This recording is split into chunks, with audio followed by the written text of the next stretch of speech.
I filed a police report on a Tuesday afternoon in November, sitting across from an officer who had clearly taken this report before. He did not look surprised. He did not look sympathetic in the way people look when something unusual has happened. He looked the way people look when something happens so often they have learned to process it efficiently. He asked me how much. I told him. He wrote it down without reacting, and I understood in that moment that the number that had ended my financial life as I knew it was, to the people who handled these cases, not even remarkable. $83,000. Gone. Transferred in 17 separate transactions over 4 months to a man I had never met in person, whose real name I did not know, whose face in every photograph he had ever sent me belonged to someone else entirely. I had been in love with the fiction. And the fiction had cost me. My name is Julia Hartman. I am 41 years old. Names and identifying details in this story have been changed to protect privacy.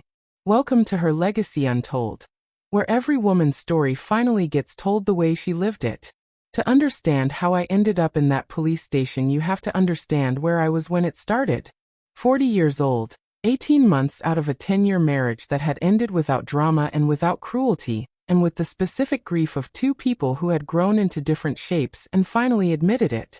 I was living alone for the first time in my adult life in a one-bedroom apartment that I had furnished carefully and paid for myself, and that I was genuinely proud of.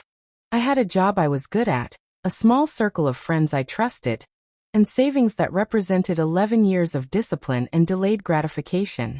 I was not lonely in the way people assume a newly single woman of 40 must be. I was adjusting. I was most days fine. I joined the dating app because a friend suggested it, and because I had decided that fine was not the same as closed, and that I was allowed to be open to something new. I want to be precise about my state of mind, because it matters to what came next. I was not desperate. I was not naive in the general sense of the word. I had been a project manager for 14 years. I managed complexity for a living. I read contracts. I asked questions. I was, by any reasonable measure, a careful person. I am telling you this because one of the things that compounds the damage of what happened to me was the assumption, from some people who heard the story, that it could only happen to someone foolish or lonely or inattentive. It happened to me. I am none of those things.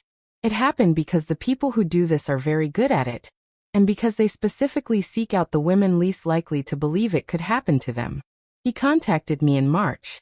His profile said his name was Daniel, that he was 46, that he was a structural engineer currently working on an infrastructure project overseas. His photograph showed a man who was attractive in an understated way, not the exaggerated perfection that I now know is a warning sign, but the specific believable handsomeness of a real person living a real life. His first message was not a compliment. It was a question about something in my profile, specific and thoughtful, the kind of opening that suggests someone who actually read what you wrote rather than casting a wide net. I noticed that. I responded. He responded quickly, intelligently, with humor. We talked for 3 hours that first night, and when I went to bed I was smiling in the way you smile when something unexpected and good has just begun. He was perfect. I want to say that plainly because it is true, and because understanding that he was perfect is essential to understanding how this works. Not perfect in a way that felt too good to be true, which is the warning people always give you and which I was watching for. Perfect in a calibrated, responsive, human way. He remembered things I said and referenced them later. He disagreed with me sometimes, which made him feel real. He talked about his work with specific technical detail that I looked up and found to be accurate. He had a sister he worried about, and a dog he had left with a friend while he was overseas, and a coffee preference he was unreasonably particular about. He had texture. He had dimension. He had been constructed by someone who understood that a believable person is not a fantasy.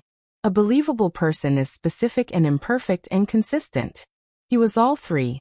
For 8 months he was all three. I want to walk you through the timeline because the timeline is the thing that matters most, and the thing that is hardest to see when you are inside it. The first 3 months were pure connection. Long calls, daily messages, the specific intimacy of two people sharing their inner lives across a distance.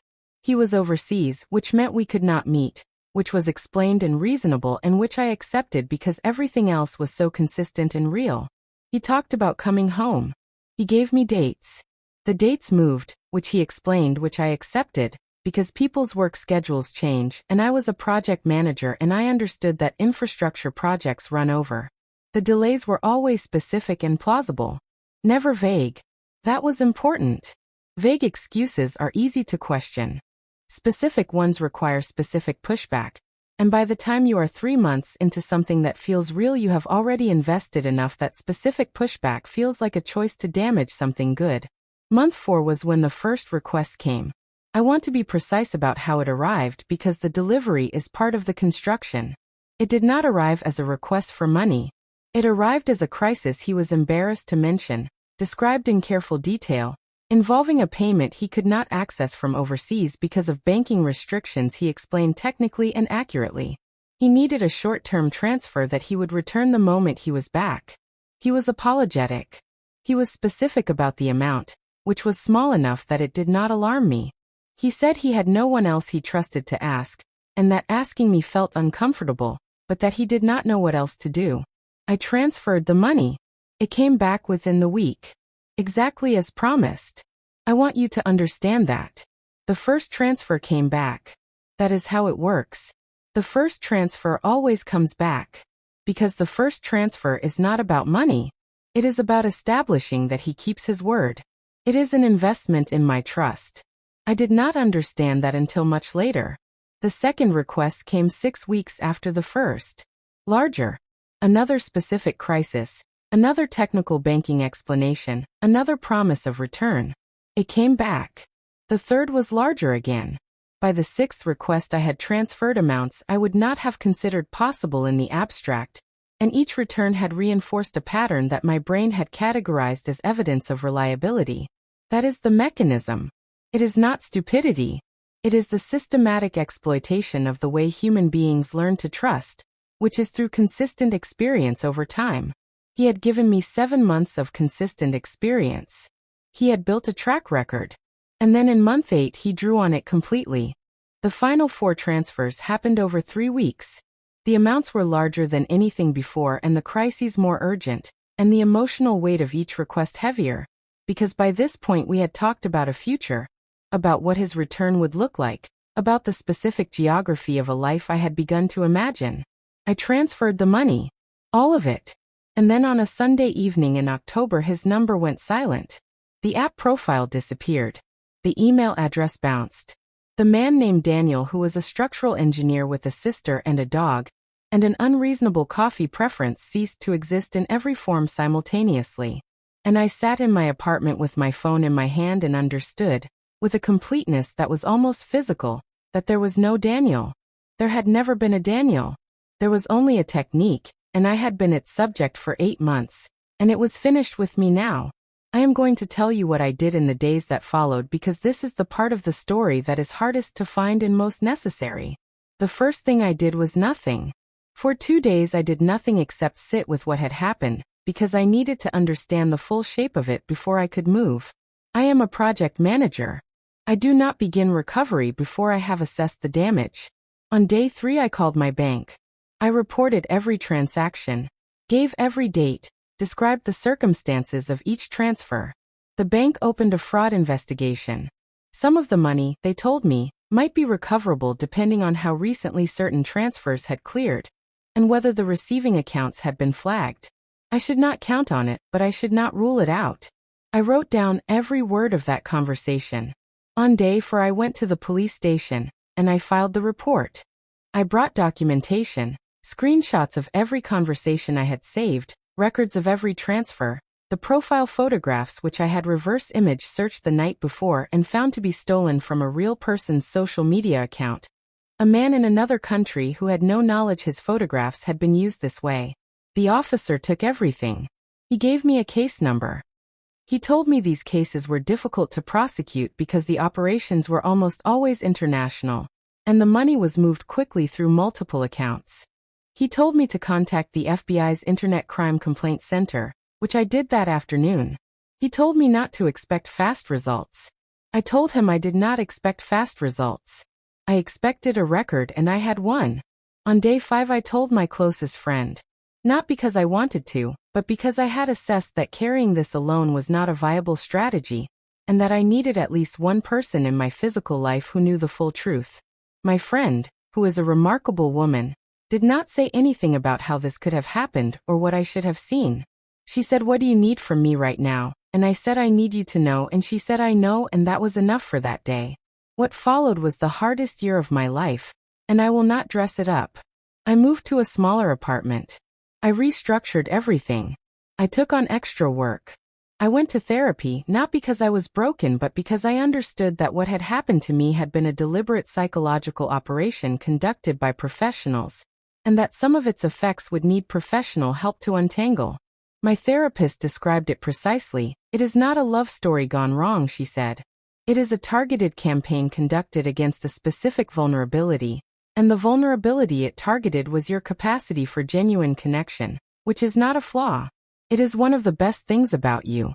I have thought about that sentence many times since. I am 2 years out from that Tuesday afternoon in the police station. The financial recovery is not complete, and I will not pretend it is. But it is underway in the specific way that things are underway when you are disciplined and clear-eyed and refuse to let shame be the loudest thing in the room. I have spoken to 3 other women who have been through versions of this. All of them said the same thing in different words, which is that the hardest part was not the money. The hardest part was the grief. Because what was taken was not just savings. What was taken was 8 months of real feeling directed at something that did not exist. The money can be rebuilt. The grief has to be processed. Those are 2 different projects and they run on different timelines, and both of them are valid. I did not lose everything.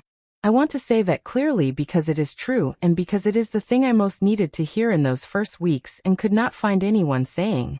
I lost what was never real. The money was real, and it is gone and I am rebuilding it. But the capacity that was exploited, the ability to connect, to trust, to invest in something that feels genuine, that was not taken from me. I had to make a specific choice not to let it be taken. I made that choice. Some days it was the hardest thing I did. I made it anyway. If this story found you tonight and you needed to hear it, subscribe to her Legacy Untold. And tell me in the comments, what would you have done on day 3?